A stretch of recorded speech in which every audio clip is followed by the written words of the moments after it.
नमस्कार, स्वागत है आप सबका हमारे खास कार्यक्रम देश देशांतर में। मैं हूं कवीन सचान। 14 फरवरी को कश्मीर में सुरक्षा बलों के ऊपर हुए आतंकी हमले के बाद भारतीय सेना ने आतंकियों को करारा जवाब दिया है। इस हमले की जिम्मेदारी लेने वाले जैश ए मोहम्मद के प्रमुख ट्रेनिंग शिविर को वायुसेना ने तबाह कर दिया है। भारतीय वायुसेना के लड़ाकू विमानों मिराज 2000 ने मंगलवार तड़के 3:30 बजे पाकिस्तान के बालाकोट में करीब 20 मिनट तक हवाई हमले कर कई आतंकी शिविरों को तबाह किया। ये शिविर इस्लामाबाद से 195 किलोमीटर दूर और खैबर पख्तूनख्वा प्रांत में स्थित मुजफ्फराबाद से 40 किलोमीटर की अधिक दूरी पर स्थित है। तो समझेंगे कि आज की इस कार्रवाई का असर क्या होगा। समझेंगे कि असल में किस तरीके से भारत ने आतंकवाद के खिलाफ अपनी रणनीति और अपने कदमों को चला है। बदलते माहौल में अंतर्राष्ट्रीय जगत में किस तरीके से समर्थन मिल रहा है और उसके पीछे की तैयारी, कोशिश और प्रयास किस तरीके से रहे हैं, और इसे और कमजोर यानी कि आतंकवाद को कमजोर करने के लिए भारत की ये लड़ाई अब किस दिशा में और कितनी मजबूती के साथ आगे बढ़ती हुई नजर आ रही है। हमारे साथ 3 बेहद खास मेहमान हैं। प्रभुदयाल जी हैं, फॉर्मर एम्बेसडर, बहुत बहुत स्वागत सर आपका। प्रोफेसर हर्ष वी पंत हैं, स्वागत है हर्ष आपका। और मेजर जनरल एस.बी. अस्थाना साहब हैं, बहुत बहुत स्वागत है आप तीनों मेहमानों का। शुरुआत अस्थाना साहब आपसे। जिस तरीके से ये स्ट्राइक की गई है और ख़ास तौर पर एक जो टेक्निकल वर्ड मैं उसको समझना चाहूँगा, जब आज प्रेस ब्रीफिंग के जरिए कहा गया non military and pre-emptive operation, इसके मायने क्या हैं जब इस तरह के आतंकवादी शिविरों को हम निशाना बनाते हैं? इसके मायने बिल्कुल साफ है कि सबसे पहले हमारा एम क्या है देश का। हमारा एम है कि मिलिटेंट्स को बर्बाद करना, मिलिटेंट्स के शिविरों को बददबार करना। हम मिलिटेंसी नहीं चाहते, हम प्रॉक्सी वॉर नहीं चाहते, हम पाकिस्तान को बर्बाद नहीं करना चाहते, हम लड़ाई नहीं चाहते, हमने लड़ाई नहीं शुरू की। ये नॉन मिलिट्री ऑपरेशन है, डायरेक्टली जो मिलिटेंट्स के ऊपर है और मिलिटेंट कैंप्स के ऊपर है। दूसरी बात, हम इनोसेंट्स को मारना नहीं चाहते, तो इसीलिए टारगेट जो सेलेक्ट किया गया वो इस मुताबिक सेलेक्ट किया गया ताकि जो कोलेटरल डैमेज हैं, जो आसपास के जो सिविलियंस हैं, उनको कोई नुकसान ना पहुंचे। तीसरी चीज जो इन्होंने साफ साफ बताई है कि हमारी जो कोशिश है वो ये है कि हम पाकिस्तान, स्टेबल पाकिस्तान देखना चाहते हैं। हम ऐसा पाकिस्तान देखना चाहते हैं जो आतंकवाद को बढ़ावा ना दे और हमारे ऊपर प्रॉक्सी वार ना करे। इसलिए उन्होंने नॉन मिलिट्री ऑपरेशन कहा कि हम किसी मिलिट्री के खिलाफ नहीं कर रहे, हम पाकिस्तान आर्मी के खिलाफ हमने ऑपरेशन नहीं लॉन्च किया, इसलिए इसको नॉन मिलिट्री कहा गया है। और उन्होंने पहले हमारे ऊपर जो जैश ए मोहम्मद है उसने हमला करा, हमने सिर्फ जैश ए मोहम्मद को ही बर्बाद किया है, उसी के कैंप को बर्बाद किया है।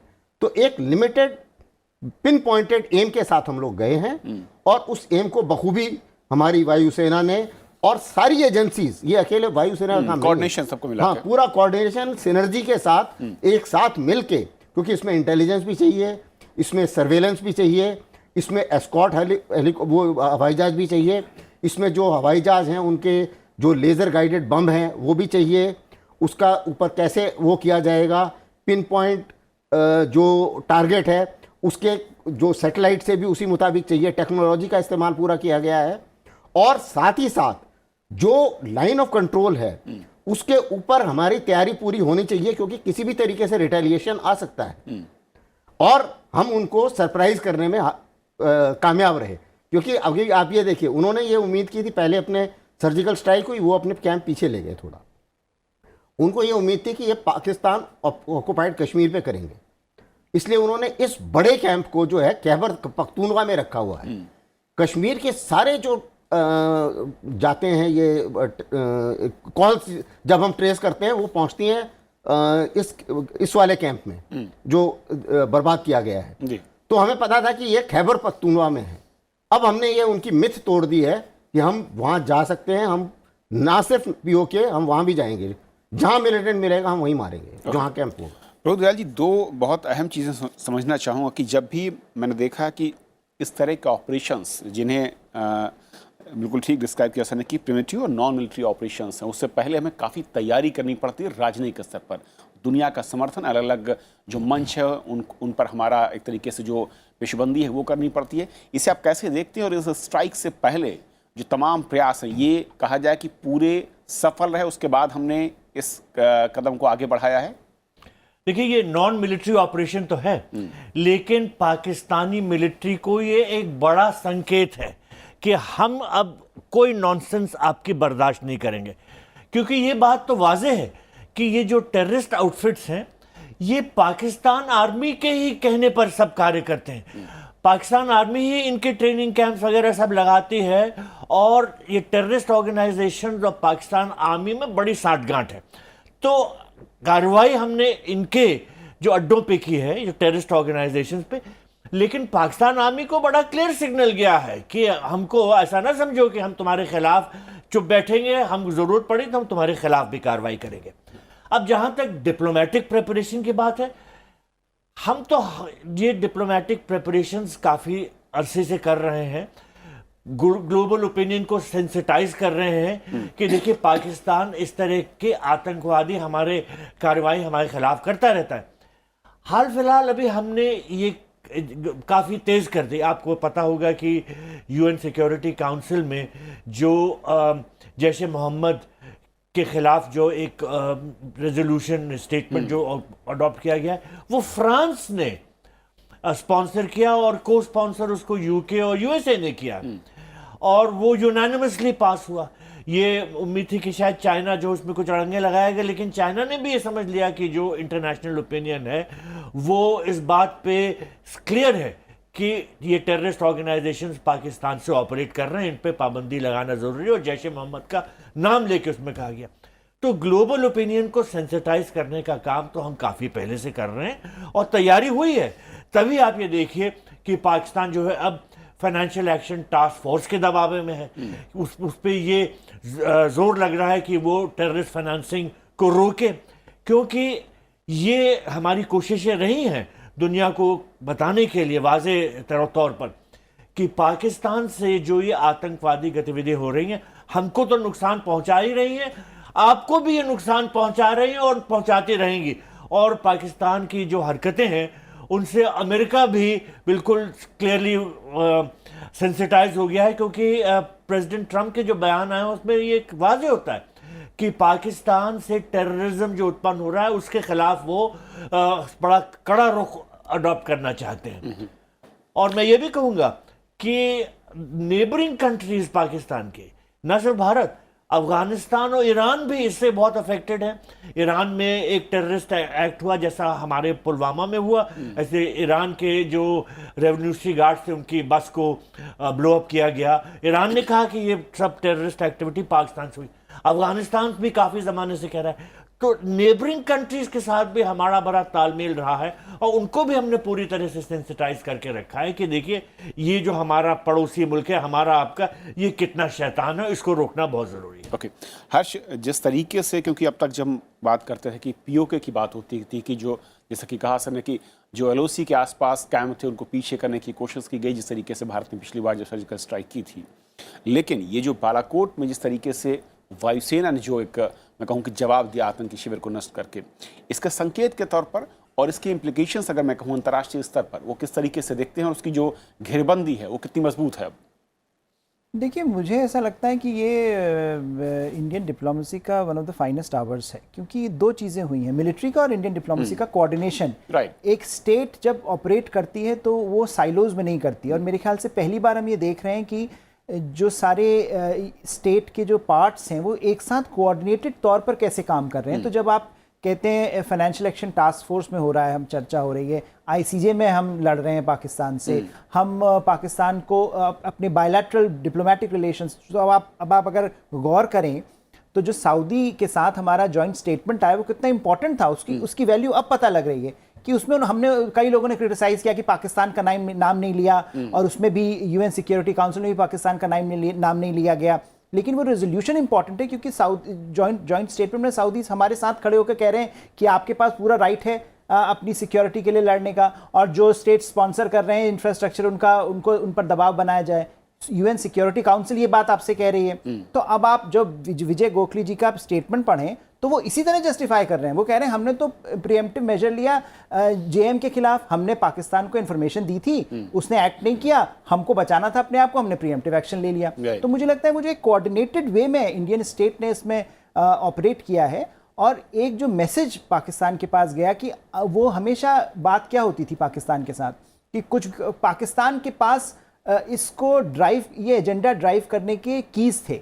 वो ये कहता था तुम कुछ, हम टेरर अटैक होगा, भारत के पास नहीं कुछ मत करो क्योंकि हम तो न्यूक्लियर पे आ जाएंगे। और तो कहीं पर ये संकेत भारत ने दे दिया कि भारत अब तैयार है एस्केलेटरी लैडर क्लाइम करने के लिए। अगर एस्केलेट करना है तो भारत के ऊपर प्रेशर ना बनाया जाए, पाकिस्तान के ऊपर बनाया जाए। Ball is in Pakistan court, जैसा कहते हैं प्रोवर्बियल, कि उनको अगर इसको आगे बढ़ाना है, उनको अगर इसको रैचेट करना है प्रेशर को, तो वो करें। हमने अपने हिसाब से एक रिस्पॉन्सिबल एक्टर के तौर पर एक प्रोपोर्शनल रिस्पॉन्स दे दिया है। अब पाकिस्तान के ऊपर ये जिम्मेदारी है, अगर उसको लगता है कि उसको एस्केलेट करना है तो करे और देखे कि उसका जवाब क्या होता है आगे। तो कहीं पर ये जो डिप्लोमेटिक घेराबंदी करके हमको ये फायदा हुआ है कि अब आप, जैसा आप जिक्र कर रहे थे कि कोई देश इस समय पाकिस्तान के बचाव में नहीं आ रहा है। चाइना का भी कोई स्टेटमेंट ऐसा नहीं है कि जो कि प्रो लगता हो, क्योंकि जैशे मोहम्मद के खिलाफ हमने इतना स्ट्रांग केस अभी तक बना लिया है कि कोई भी देश अगर ये बात कहेगा तो वो अपने खिलाफ कर रहा है, क्योंकि अभी तो आपने उसके खिलाफ यूएनएससी में रेजोल्यूशन पास किया, तो आप क्या कहेंगे इसके बारे में। तो कहीं पर मुझे लगता है ये जो कोऑर्डिनेटेड वे में हमने रिस्पॉन्ड किया है। और मिलिट्री ऑप्शन 12 दिनों के बाद आना, कई लोग बड़े एजिटेटेड थे कि क्यों नहीं हो रहा है, कुछ क्यों नहीं हो रहा है, लेकिन उसमें जो प्रिपरेशन हुई है उसके डिविडेंड्स भारत को जरूर इस स्ट्राइक के और इसके जो रिएक्शन आ रहे हैं उसमें मिल रहे हैं। सना सर, एक और चीज़ जो समझना चाहूँगा कि अब तक हम देखते थे कि जब भी कोई आतंकवादी हमला होता था, एक मैं कहूँ कि इंटरनेशनल एक परंपरा टाइप में थी, उसको हम फॉलो कर रहे थे कि आतंकवादी हमला होने के बाद सबूत उस कंट्री को देना, कार्रवाई की उम्मीद करना, फिर अलग अलग फोरम पे दबाव बनाने की कोशिश होती थी। लेकिन क्या बदलती हुई रणनीति इस नए भारत के संकेत के साथ साफ दिखता है कि अब हम सबूत, इन्फॉर्मेशन तो आपको देंगे लेकिन हम कार्रवाई का वेट नहीं करेंगे बल्कि कार्रवाई खुद करेंगे। ये कैसा, ये नया जो नई रणनीति है, इसे आप कैसे देखते हैं आतंकवाद के खिलाफ? ये एक अच्छी और स्ट्रांग रणनीति है और इस रणनीति को आप इस तरीके से देखिए कि अभी हम सिर्फ डिपेंड नहीं कर रहे हैं कि हम उनको इन्फॉर्मेशन दें और वो कार्रवाई करें, इसके ऊपर हम डिपेंड नहीं कर रहे हैं। हमारे देश की एक कॉम्प्रिहेंसिव नेशनल पावर जिसे बोलते हैं, देश की पूरी शक्ति, हम उस पूरी शक्ति का इस्तेमाल कर रहे हैं। डिप्लोमेसी की बात अभी पहले हो गई, पॉलिटिकल जो स्टेज पर जो कार्रवाई है वो भी हो गया, मिलिट्री एक्शन भी हम कर रहे हैं। इसके अलावा कई और चीज़ें जो दिखाई नहीं दे रही हैं, कोवर्ट ऑप्शंस हैं, साइबर है, टेक्नोलॉजिकल चीज़ों का इस्तेमाल किया है। आफ्टर ऑल अभी जब हमें यहाँ तक इन्फॉर्मेशन थी कि ये कैंप का हिल टॉप है और हिल टॉप के इतनी इतनी दूर तक कोई सिविलियन हैबिटेशन नहीं है, तो ये हमने टेक्नोलॉजी का भी इस्तेमाल किया। तो ये जो रणनीति है, ये बहुत अच्छी रणनीति अभी हमारे सामने उभर के आ रही है कि हम वेट नहीं करेंगे, हम इंफॉर्मेशन भी नहीं देंगे अभी इसके बाद। जैसे वो मांग रहे थे कि इंफॉर्मेशन दीजिए, अरे इंफॉर्मेशन इमरान खान हमसे क्यों मांग रहे हैं? उन्हें पता है, एक जेईएम ने अपने आप एक्सेप्ट किया, उनके एक्सेप्ट करने के बाद में मौलाना मकसूद का टेप निकला, उसके भाई का टेप निकला, इन दोनों का ने वीडियो दिया अपना। उसके बावजूद इतने दिन गुजर गए, अभी तक किसी ने ये नहीं बोला, मिलिटेंट ग्रुप ने या पाकिस्तान की तरफ से, कि नहीं हमने ये नहीं किया। जेईएम वहाँ मौजूद है, ये भी सबको मालूम है, पूरे वर्ल्ड को मालूम है, अदरवाइज उसको घोषित नहीं करते वो यूएन टेरर ऑर्गेनाइजेशन। जब इतना सब कुछ मालूम है तो इमरान खान को जो सबूत मांग रहे थे वो सबूत तो उनके यहाँ मौजूद है। अब मैं आपके चैनल से बोलना चाहूँगा, इमरान खान जी, या तो आप डिसाइड कर लीजिए, या तो आप इन टेररिस्ट को गले लगाइए या आप अपने आदमियों को 2 वक्त की रोटी खिलाने की इंतजाम कीजिए। इन दोनों में से आप एक ही कार्रवाई कर सकते हैं, दोनों नहीं कर सकते। ये मेरे विचार से ये करेक्ट मैसेज है और यही एक मैसेज है जो पाकिस्तान समझता है। हम इस एस्केलेटरी लैडर को हर लेवल पर चढ़ने के लिए तैयार हैं। अगर जहां तक न्यूक्लियर की बात अभी मेरे को पैनलिस्ट ने करी, एक न्यूक्लियर बम के बारे में उनके पुराने प्रेसिडेंट ने ऑटोमेटिकली बता दिया कि भैया आप नहीं इस्तेमाल कर सकते यार, ये लड़ाई नहीं हो सकती, क्योंकि अगर आप एक करेंगे तो आप यहां से मिटा दिए जाएंगे, क्योंकि हिंदुस्तान जो है आपको रिस्पॉन्ड करेगा। न्यूक्लियर ट्रायड है, अभी अरिहंत का हमने ट्रायल किया हुआ है। एक बोलते हैं सेकंड स्ट्राइक कैपेबिलिटी, यानी कि अगर वो हमारे न्यूक्लियर बम के ऊपर भी मारे हैं तो हम उसको इस्तेमाल कर सकते हैं। दूसरी चीज, लोग बहुत घबराते हैं कि जी न्यूक्लियर बम इस्तेमाल कर देंगे वो लोग, ऐसे नहीं होता। न्यूक्लियर बम को असेंबल करना पड़ता है, असेंबल में टाइम लगता है। उस असेंबली के टाइम में पूरा वर्ल्ड मॉनिटर कर रहा है, सब हर चीज नजर आ जाती है। और चीन ने, देखिए आप वक्तव्य दिया है कि भाई दोनों साइड रेस्ट्रेंट रखे, यानी कि चीन ने अभी जो हमने कर दिया उसके ऊपर उसकी कोई खास टिप्पणी नहीं है। इसी पॉइंट पर, क्योंकि हाँ। चाह रहा था कि जिस तरीके से ये ऑपरेशन हुआ है, और इसमें बहुत अहम है कि जो पाकिस्तान का रिएक्शन है। रुद्रलाल जी, अब आज जब इमरान खान ने जो की पोस्ट के वहाँ पर अलग अलग डिपार्टमेंट, सेना, इन सब की बैठक बुलाई, और उसके बाद जो पहला बयान, मैं ऑफिशियल तौर पर कहूँ, 2 शब्द खास तौर पर गौर करने लायक। हालांकि पाकिस्तान सुबह से दावा कर रहा था कि कोई नुकसान नहीं हुआ, एक अननोन प्लेस है डेजर्ट में कहीं कोई पेलोड को गिराया गया है। उन्होंने कहा कि भारतीय वायुसेना ने पाकिस्तान की संप्रभुता का हनन किया है, उसको वायलेशन किया है और पाकिस्तान पर आक्रमण किया है। ये जो शब्द हैं और जिसके सहारे वो खेलना चाहेगा अंतर्राष्ट्रीय नियमों में, और भारत ने जो प्रेस कॉन्फ्रेंस की और जिन शब्दों को मैंने जिक्र किया, प्रिवेंटिव और नॉन मिलिट्री ऑपरेशन, इन दोनों में वजन की अगर मैं बात करूं तो कैसे पाकिस्तान अपने आप को यहां खड़ा कर पाएगा? देखिए, जहां तक संप्रभुता का उल्लंघन करने की बात है, वो तो पाकिस्तान की तरफ से हमेशा से होती आई है, क्योंकि ये जो टेररिस्ट ऑर्गेनाइजेशंस को उसके तालमेल के साथ फौज काम करती है, उन टेररिस्ट को भारत में भेजती है, वो हमारी संप्रभुता का उल्लंघन है। जैसा जनरल साहब ने कहा, इमरान खान को अब ये साफ सिग्नल जा रहा है कि या तो तुम इस तरह के आतंकवादियों से नाता तोड़ो और अपने लोगों को 2 रोटी दो, नहीं तो तुम्हारा तहस नहस होगा। जहां तक ये न्यूक्लियर की बात है, वो तो मुशर्रफ ने ही खुद कहा कि अगर आप 1 फेंक देंगे उनके ऊपर तो वो 20 भेज के आपको तबाह कर देंगे। तो ये पाकिस्तानियों को भी ये साफ बात पता है कि न्यूक्लियर ऑप्शन असलियत में नहीं वो एक्सरसाइज कर सकते। मुश्किल ये है कि इमरान खान की कुछ चलती ही नहीं है, वो तो वहां पर सेना का ही बोलबाला है, और सेना जो है वो इन टेररिस्ट ऑर्गेनाइजेशंस को यूज करती है। जैश ए मोहम्मद ने तो परवेज मुशर्रफ पे भी कातलाना हमला करने की कोशिश की, तो वो बैंड ऑर्गेनाइजेशन है। लेकिन जिस तरीके से ये ऑपरेशन किया भारतीय वायुसेना ने, और जो इंटरनेशनल समर्थन मैं कहूँ इस पर, जो रिएक्शन है, उसके बाद पाकिस्तानी सेना और सरकार किस मुद्रा में होंगे? पाकिस्तानी सेना तो बेशरम है। पाकिस्तानी सेना हारी है, फिर भी कहती है हम जीते हैं। कारगिल वॉर को वो अभी भी कहते हैं कि हमने भारत पे विक्ट्री हासिल की है। तो इतने वो झूठे और फरेबी हैं। पाकिस्तान आर्मी की नीति में और नीयत में ज़रा से भी बदलाव नहीं है, और वो पूरी तरह से पाकिस्तानी पॉलिटिक्स में हावी हैं। और जहाँ तक इंटरनेशनल ओपिनियन है, देखिए, इंटरनेशनल ओपिनियन तो काफ़ी वक्त से ये कहती आई कि भाई आपको अगर ये तंग कर रहे हैं तो आप कुछ करते क्यों नहीं है। अब इंटरनेशनल ओपिनियन जो है ये इस बात को एडमायर करने लगी है कि भारत जो है ये इन आतंकवादियों के खिलाफ सख्त कार्रवाई करने की तैयारी में है और करता जा रहा है। देखिए, ये बात क्लियर है कि लोग ये समझते हैं कि भारतवर्ष एक काफ़ी ताकतवर मुल्क है, तो क्यों इस तरह के आतंकवादी संगठनों से हम नुकसान झेलते आए हैं। पाकिस्तान धीरे धीरे अलग थलग होता जा रहा है, चाहे वो FATF के कॉन्टेक्स्ट में देखें, चाहे वो UN सिक्योरिटी काउंसिल के कॉन्टेक्स्ट में देखें। ये भी बात सच है कि वहां की गवर्नमेंट की पॉलिसी डुप्लिसिटस है, दोगलेपन से भरी है। जैश ए मोहम्मद को कहते हैं वो तो बैंड ऑर्गेनाइजेशन है, लेकिन जैश ए मोहम्मद अपने नाम बदल के अलग अलग नाम रख के काम करता है, कहते बन जाता है चैरिटी ऑर्गेनाइजेशन। अब बहावलपुर में जो इतना बड़ा उनका कॉम्प्लेक्स है, पाकिस्तान गवर्नमेंट ने कहा कि हम उस पर कब्जा कर रहे हैं, रेड कर रहे हैं, अगले दिन कहते हैं वो तो सिर्फ सेमिनरी है। कहां से सेमिनरी हो गई, वो तो एक टेररिस्ट ऑर्गेनाइजेशन है। और आपने न्यूज रिपोर्ट्स देखी होंगी कि उसमें एक स्विमिंग पूल है इतना बड़ा, ये वो, और ये जो वहां के जो लीडर्स थे उसको अपने ऐशो आराम के लिए नहीं, वो स्विमिंग पूल इन सैनिकों को तैरने की ट्रेनिंग के लिए यूज किया जा रहा था। मैं जानता हूं, मैं पाकिस्तान में पोस्टेड रह चुका हूं, कि बहुत से इस तरह के स्विमिंग पूल ये टेररिस्ट को ट्रेनिंग के लिए, कि अगर वाटर से उनको अटैक करना पड़े, रिवर क्रॉस करके करना पड़े, सी से करना पड़े, तो उनके ये ट्रेनिंग होनी चाहिए। वो चीज उन्होंने मराकश से ली है, जहां पुराने जो मोरक्को के किंग्स होते थे वो बड़े बड़े से स्विमिंग पूल बनाते थे, ताकि वहां के जो रेगिस्तान से लोग आते थे, फौज में भर्ती होते थे, उनको स्विमिंग में ट्रेनिंग देके अक्रॉस स्पेन भेजते थे, स्ट्रेट्स ऑफ जिब्राल्टर क्रॉस करके। तो पाकिस्तान की सेना का बहुत बड़ा ये एक प्लान रहा है, और बहावलपुर की जो उनका कॉम्प्लेक्स है वो इसी चीज का वो एक अंग रहा है। और किस तरह का फरेब किया कि हम उस पर रेड कर रहे हैं, अगले कहते हैं वो तो सिर्फ वहां पर अब रिलीजियस ट्रेनिंग हो रही है, वहां तो क्लेरिक्स रह रहे हैं, वो तो सेमिनरी है वगैरह। हर बार इस तरह के बहाने सामने आते थे। बिल्कुल झूठ पना। 2 चीजें और कि बालाकोट में जिस तरीके का ये ऑपरेशन अंजाम दिया गया है, और जो इस वक्त स्टैंड भारत ने लिया हुआ है, कई लोग ये जानकार आज लिख रहे हैं और बता भी रहे हैं कि ये बेस्ट टाइम है इसको और आगे या फिर अंतिम रिजल्ट तक ले जाने की। इसे आप कैसे देखते हैं और वे इसका क्या हो सकता है?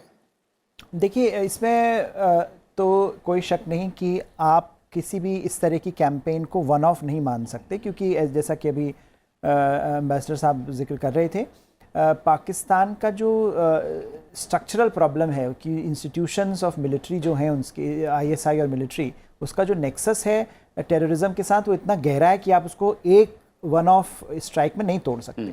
तो वो जो सस्टेन प्रेशर बनाने की बात है वो तो आपको बनाना पड़ेगा, और कहीं पर वो सस्टेन प्रेशर सिर्फ एक ही डायमेंशन से नहीं आएगा। जैसे मैंने पहले भी जिक्र किया था कि आप देखिए किस तरह से जो चारों तरफ एक हम घेराबंदी कर रहे हैं, चाहे वो MFN का इशू हो, ट्रेड का इशू हो। ट्रेड में हम ऑलरेडी देख रहे हैं कितनी परेशानी पाकिस्तान को हो रही है, और दूसरी तरफ हम पाकिस्तान को हर प्लेटफॉर्म पर घेरने की कोशिश कर रहे हैं।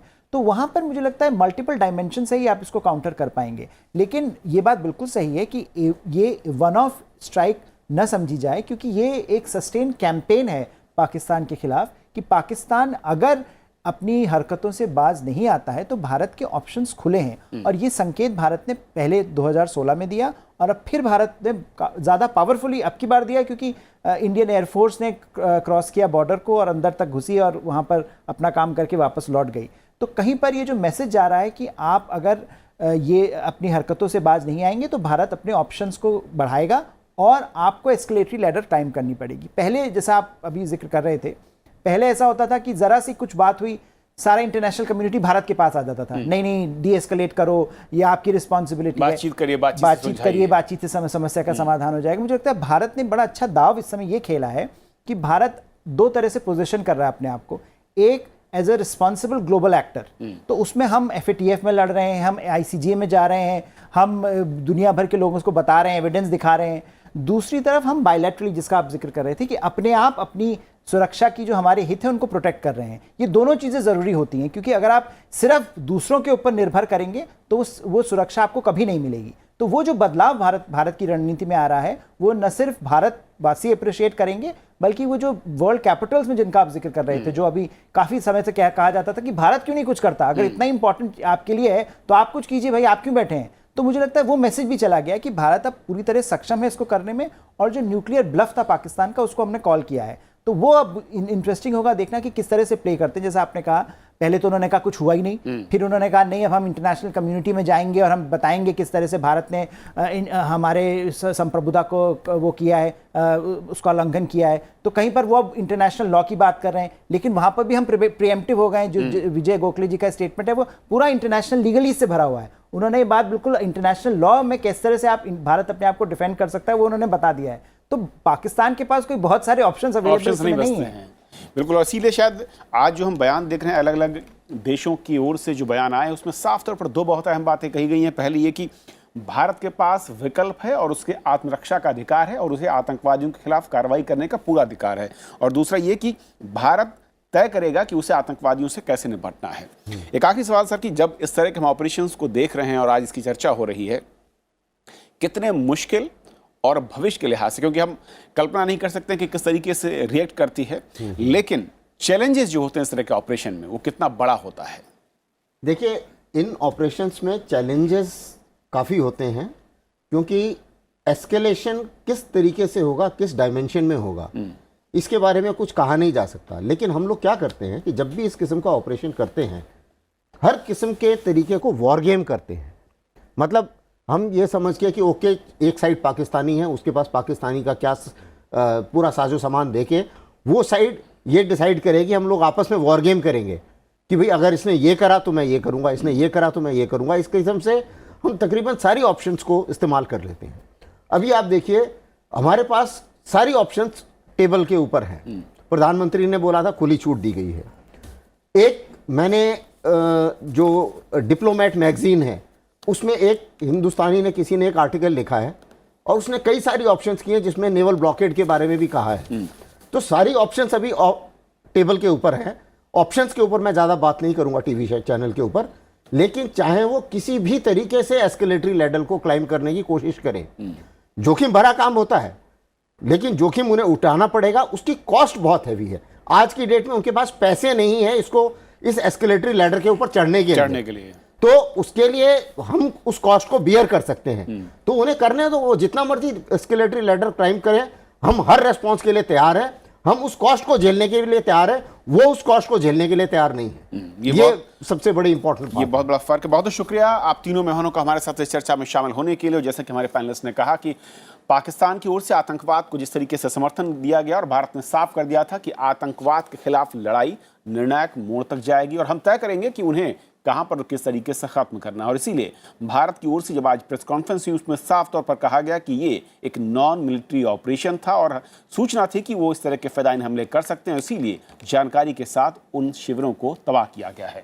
अंतर्राष्ट्रीय पटल पर तमाम देशों का समर्थन भारत को मिलता दिख रहा है और इसीलिए कहा जा रहा है कि बदलते दौर में भारत ने जिस तरीके से रणनीति बदली है वो अब आतंकवाद को किनारे करके ही मानेगी। तो फिलहाल हमारे आज के इस कार्यक्रम में इतना ही। नमस्कार।